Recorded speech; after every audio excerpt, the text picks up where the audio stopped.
Episode 66, Truth of Trading. Time to get after it. Our driving thoughts, mind games, the psychological warfare of trying to make it in the world of trading. We talked a little bit last week about how we had a beautiful long on GBP USD. It was, man, the setup was nice. It was just a simple limit order. It filled. Make money while you sleep. That's the objective. No matter how big or small, just make money while you sleep. In that case, most of that move happened while I was asleep and at work, and then I get off one job and I just closed it. It was a nice, simple, profit on that trade.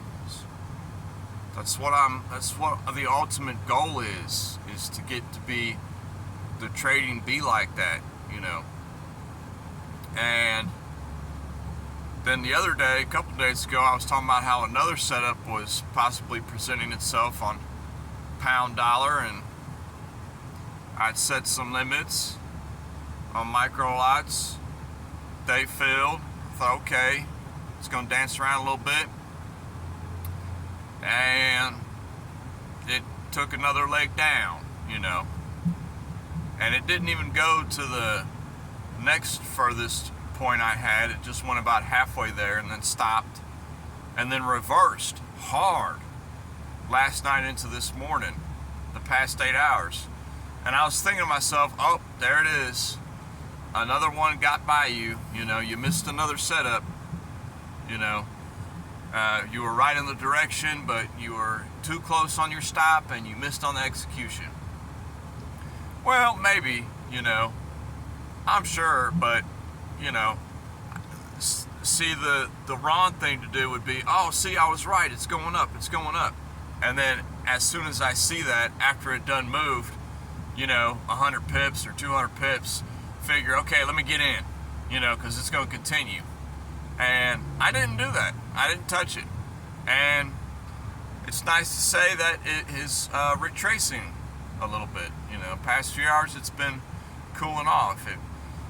It had eventually gone down to the 1.204 region. I was trying to get in around the 1.207, I think was my lowest entry.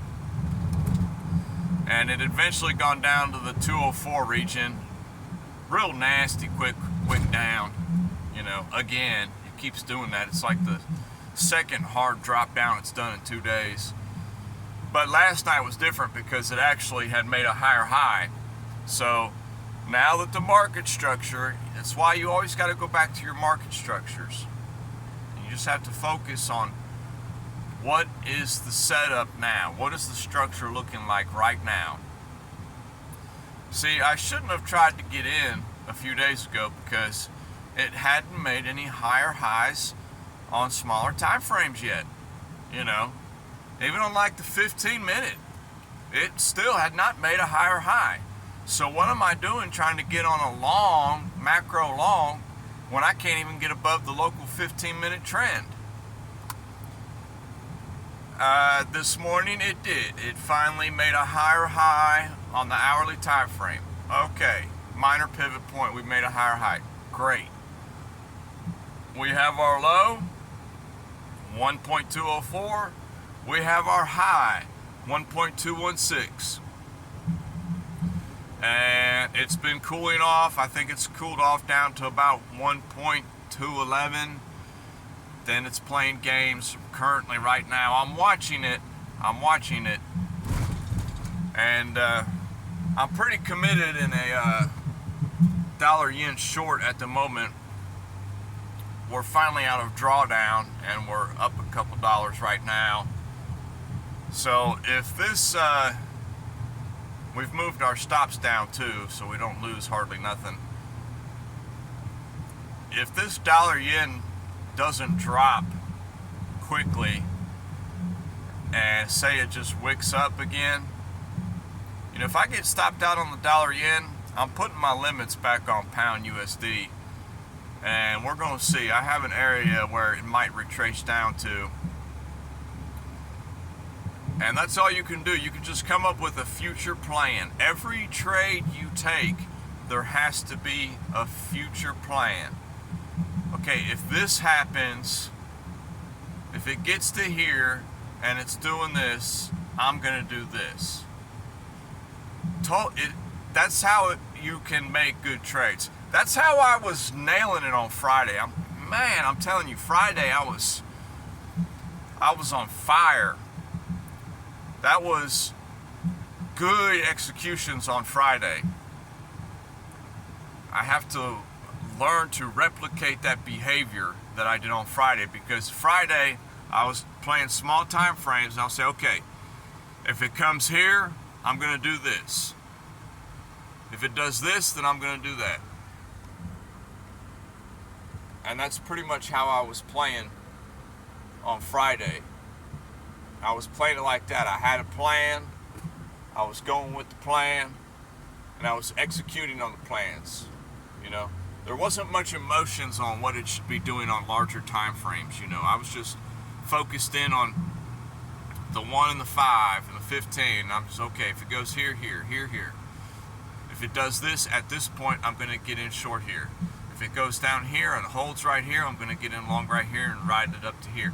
I was keeping 2 or 3 steps ahead.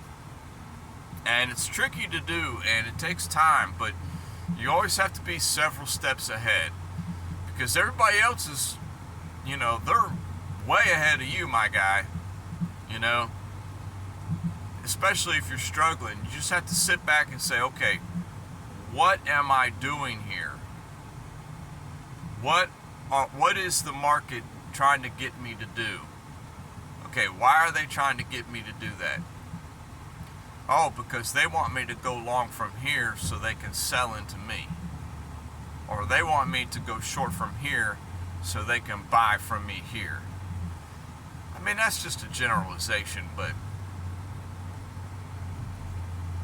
you know, we've been doing pretty good lately. We've been holding our own and steady. Haven't been making any costly, disastrous mistakes, you know. As long as you keep your losses small and to a minimum, and you keep your survivability up, you can make money. You know, you just have to stay in the game. And that's easier for some than others, you know. It's difficult to stay interested and focused and working hard on something that isn't paying your bills. You know, that is a crazy thing. I'm telling you, it's a crazy thing to be working on something that's not paying your bills. You know, which is why I never can have discussions like this with, you know, certain people, because it's like, oh, you're spending a couple hours a day on this? Are you making any money from it? No. Well, why are you doing it then? You know? Well, I'm not doing it to make money now. I'm trying to learn the skill set to make money later. You know? The fast, easy money, just go get a job, you get fast, easy money. You work this week, you get paid next week. You know? I'm trying to develop a skill to where I can make money in my sleep. As we all are. We're all trying to learn how to make money in this game. And you have to have survivability. And I don't know if it's just the short trades and the short clips that I'm putting up, but today we hit 5 subscribers. Whoa! That's what I'm talking about. See, some people, they might be like, man, that's pathetic, bruh. 5 subscribers. I think not. I think that's awesome that somebody would want to subscribe. because it's not like I'm putting out any juice, you know, on how to make a killing trading. You know, a lot of these driving videos where I'm talking, it's just my personal experiences and thoughts that can help you relate in your trading game, or counter relate. You know, well, I'm not going to do what this guy's doing, you know. in your mindsets on how trading can be, you know. Which is why I just started the whole channel in the first place. It's just a kind of a public journal, you know. People say, oh, you got to keep it private. You can't tell nobody you're doing it. Well, I do keep it pretty private, you know. People that I know personally, they don't know what I do, you know. They don't know what my hobby is. They don't know what my goals in life are. Keep that to yourself. This is just a nice platform just to share a journey that tends to be such a lonely journey. Dark, cold, miserable, lonely journey. Now that gives me comfort almost, you know. Anything that has to do with pain and suffering, it's like I just love it, you know. I'm just a sucker for hard times. Perhaps because I've experienced so many negative situations in my life that, you know, trading is just like, it's nothing to me, you know. Some people, they might lose everything they have in this game, and they'll be making some irrational thoughts in their head about life-ending situations and things like that. That's how I know I can do it, because those have already happened to me, you know, and I haven't done it yet. It didn't faze me, it doesn't bother me, because I know that you can and you will if you put in the work and the effort. And that's the hardest part about trading is is that it comes across as, oh, so easy after you get it. It don't take that long. It all depends on the person, you know. Somebody else, one of their short clips come up on my YouTube page, and he was talking about, it's going to take you a year, but, you know, after a year, you're going to start getting it. You're going to start, you know, you're going to start making money, and this and that. And I'm just thinking to myself, like, I mean, maybe for some people, my guy, you know, but not everybody, you know. There's people that have been trading for years that have still yet to break out. You know, they're stuck in a rut. It just all comes in certain times for people. I myself have approaching 3 years in the game. You know, it takes time. Now, have I been going go hard every second of every day for 3 years? No. You know, in all the past 3 years, it's maybe been like a total of a year where I've really been focused, you know, day in, day out. You know, there's been breaks in there. There's been times when I've temporarily given up hope, you know. Them days are past. I'm on the next level, my friends. We are on the next level. You have to level up.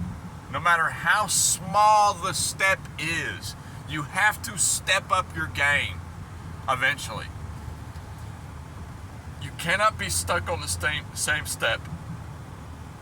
You have to step up your game. You don't have to run up the flight of stairs. Just take one step at a time. And if the world tries to knock you off the staircase, you just have to stand firm on your step. Just stay there. Don't go backwards. Just stay there. And then, when you recover your strength, you take the next step up. You got to step up your game. I don't know who needed to hear that. Most likely myself's the one that needed to hear that, but you know, those are just my thoughts for today. We're in the dollar-yen short. We knew they were going to hit that 150. We knew it in the back of our minds. Yesterday, I'm talking about intuition. And in the back of my mind, the past 2 weeks, I've known that dollar-yen's going to tap $1.50, the 150 range. And sure enough, last night in the Asian Euro session, it tapped it and then broke down. And I And that's why entering, you have to heed your intuition. Because a couple weeks ago, I know I'm right in the direction of dollar gen macroly, for the next few months. But the entry, I'm just getting into early. Why am I going to try and even enter sub $1.50? If it ain't 149, 150, I'm not touching a short. There's no reason to, because there's too much mental games going on at that 150 region on dollar yen. So dollar yen is a trick play right now. It's not a clean setup. I don't like it. Because at this point you're so high and you're at the $1.50, but that's where the markets can get you, and they can make money off that, because they say, okay, if enough money's on the table where people say $1.50 is too high, don't ever think they can't rip it up higher, because they can. They can push it up to 182 if they want to. You gotta watch it. That's all I got for today. Peace and love, and I'll holler at y'all later.